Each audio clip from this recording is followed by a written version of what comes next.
Taste the Daily.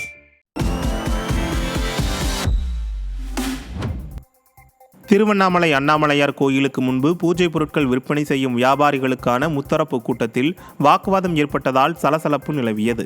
Annamalaiyar கோயிலை சுற்றி பூஜை பொருட்கள் விற்பனை செய்பவர்களால் பக்தர்கள் கோயிலுக்குள் வர அவதிப்படுவதாக கூறப்படுகிறது. இதனால் கோயில் நிர்வாகம் சார்பில் ஏலம் நடத்தப்போவதாக தகவல் தெரிவிக்கப்பட்டது. இதைத் தொடர்ந்து கோயில் நிர்வாகம், தரைக்கடை வியாபாரிகள், காவல்துறையினர் என முத்தரப்பு பேச்சுவார்த்தை நடைபெற்றது. இதில் கடும் வாக்குவாதம் ஏற்பட்டு எவ்வித உடன்படிக்கையும் ஏற்படாமல் போனது. ஆத்திரமடைந்த கோயில் இணைய ஆணையர் அங்கிருந்து வேகமாக புறப்பட்டு சென்றார். கடலூர் மாவட்டம் காட்டுமன்னார் கோவில் அருகே உள்ள லால்பேட்டை அரசு பள்ளி சாலையில் வேகத்தடை அமைக்க கோரிக்கை விடுக்கப்பட்டுள்ளது. லால்பேட்டை பகுதியில் உள்ள அரசு பள்ளி சிதம்பரம் காட்டுமன்னார் கோவில் சாலையோரமாக அமைந்துள்ளது.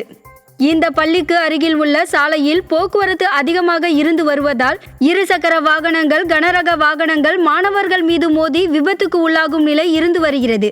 இதனால் விபத்து தவிர்க்க வேகத்தடை அமைக்க வேண்டும் என விடியா அரசுக்கு அப்பகுதி மக்கள் கோரிக்கை வைத்துள்ளனர். தமிழக அரசை கண்டித்து வரும் 8ஆம் தேதி நெல்லை, கன்னியாகுமரி, தூத்துக்குடி, தென்காசி மாவட்டங்களை சேர்ந்த 108 ஆம்புலன்ஸ் ஓட்டுநர்கள் மற்றும் தொழிலாளர்கள் நெல்லையில் கண்டன ஆர்ப்பாட்டத்தில் ஈடுபட உள்ளதாக அறிவித்துள்ளனர். ஆசாரிப்பள்ளம் அரசு மருத்துவக் கல்லூரி மருத்துவமனையில் 108 ஆம்புலன்ஸ் தொழிலாளர்கள் சங்கத்தின் கலந்தாய்வு கூட்டம் நடத்தப்பட்டது.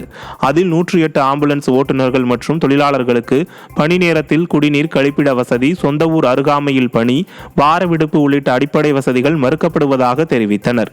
எனவே இதனை கண்டித்து நெல்லை, தூத்துக்குடி, கன்னியாகுமரி, தென்காசி மாவட்டங்களை சேர்ந்த ஆம்புலன்ஸ் தொழிலாளர்கள் ஆர்ப்பாட்டத்தில் ஈடுபட உள்ளதாக தெரிவித்துள்ளனர்.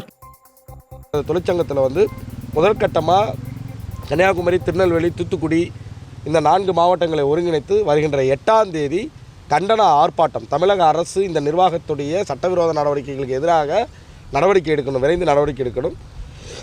அப்படி நடவடிக்கை எடுக்கலை அப்படின்னா நாங்கள் வேலைநிறுத்த போராட்டத்துக்கு போவோம் அப்படிங்கிற அறைகூவலை முன்னிறுத்தி 8ஆம் தேதி கண்டன ஆர்ப்பாட்டம் நடைபெற இந்த கூட்டத்தின் மூலமாக அறிவிக்கிறோம். திருநெல்வேலியில் வருகின்ற 8ஆம் தேதி கண்டன ஆர்ப்பாட்டம்.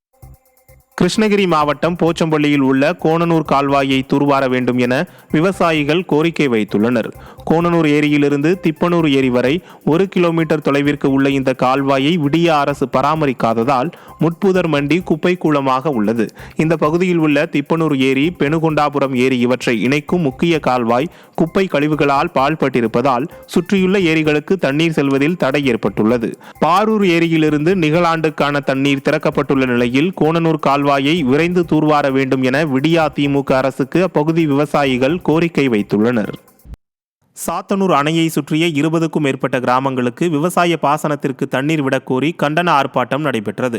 திருவண்ணாமலை மாவட்டம் தன்றாம்பட்டு சாத்தனூர் கிராமத்தில் தென்பெண்ணை ஆற்றின் குறுக்கே கட்டப்பட்டுள்ள சாத்தனூர் அணையை சுற்றிய 20க்கும் மேற்பட்ட ஏரிகளுக்கும் 8000 ஏக்கர் விவசாய நிலங்களுக்கும் தண்ணீர் திறக்க கோரி இந்த கண்டன ஆர்ப்பாட்டத்தில் விவசாயிகள் வலியுறுத்தினர். மேலும் தமிழக பட்ஜெட்டில் நீர்வளத்துறைக்கு 1 லட்சம் கோடி நிதி ஒதுக்க வேண்டும், சாத்தனூர் அணை தூர்வாரப்பட வேண்டும் என்பன உள்ளிட்ட கோரிக்கைகளை வலியுறுத்தி விவசாயிகள் கோஷங்களை எழுப்பினர். விடியா ஆட்சியில் விவசாயிகள் வீதிக்கு வந்து கோஷங்களை எழுப்பும் நிலை நீடித்து வருகிறது. பள்ளிகொண்டா சுங்கச்சாவடியில் வாகன சோதனையின் போது லஞ்சம் வாங்கிய ஊர்காவல் படையை சேர்ந்த நவீன் மற்றும் காவலர் சங்கர் ஆகிய 2 பேர் பணியிடை நீக்கம் செய்யப்பட்டுள்ளனர். வேலூர் மாவட்டம் பள்ளிகொண்டா காவல் நிலைய எல்லைக்குட்பட்ட தேசிய நெடுஞ்சாலை சுங்கச்சாவடியில் வாகன சோதனையில் ஈடுபட்ட 2ஆம் நிலை காவலர் சங்கரும் ஊர்காவல் படை நவீனும் லஞ்சம் வாங்கியது தெரிய வந்துள்ளது. இது தொடர்பாக மாவட்ட காவல் கண்காணிப்பாளர் விசாரணை மேற்கொண்டு 2ஆம் நிலை காவலர் சங்கரையும் ஊர்காவல் படை நவீனையும் பணியிடை நீக்கம் செய்து உத்தரவிட்டுள்ளார். விடியா ஆட்சியில் லஞ்ச லாவண்யம் எல்லா தரப்பிலும் நடைபெறுவது இதன் மூலம் நிரூபணமாகியுள்ளது. கள்ளக்குறிச்சி மாவட்ட ஆட்சியர் அலுவலகத்தில் நடைபெற்ற விவசாயிகள் குறைதீர்ப்பு கூட்டத்தில் எம்ஃபில் படித்த பட்டதாரி ஒருவர் ஆவேசமாக நகல்களை தூக்கி வீசியது பரபரப்பை ஏற்படுத்தியது. கள்ளக்குறிச்சி மாவட்ட ஆட்சியர் அலுவலகத்தில் விவசாயிகள் குறைதீர்ப்பு கூட்டம் மாவட்ட ஆட்சித்தலைவர் MS பிரசாந்த் தலைமையில் நடைபெற்றது. இதில் பங்கேற்ற ஐயம்பெருமாள் என்பவர் கடந்த 1 வருடமாக மனு அளித்தும் எந்த நடவடிக்கையும் எடுக்காமல் எதற்கு அதிகாரி, எதற்கு இந்த கூட்டம் என கூறி ஆவேசமாக கேள்வி எழுப்பி நகலை தூக்கி வீசி எறிந்தார். இதனால் ஆட்சியர் அலுவலகம் பரபரப்பாக காணப்பட்டது. விடியா ஆட்சியில் அரசுக்கு எதிராக பொதுமக்கள் கொதித்தெழுவது தொடர்கதையாகி வருகிறது. விழுப்புரம் பத்திரப்பதிவுத்துறை அலுவலகத்தில் இரண்டாவது முறையாக லஞ்ச ஒழிப்பு போலீசார் நடத்திய சோதனையில் கணக்கில் வராத 42,000 ரூபாய் ரொக்கம் மற்றும் ஆவணங்கள் பறிமுதல் செய்யப்பட்டது. இந்த சோதனையில் இணை சார்பதிவாளர் பொறுப்பு வகிக்கும் பூங்காவனம் மற்றும் ஊழியர்களிடமிருந்து கணக்கில் வராத 42,000 ரூபாய் ரொக்கம் பறிமுதல் செய்யப்பட்டது.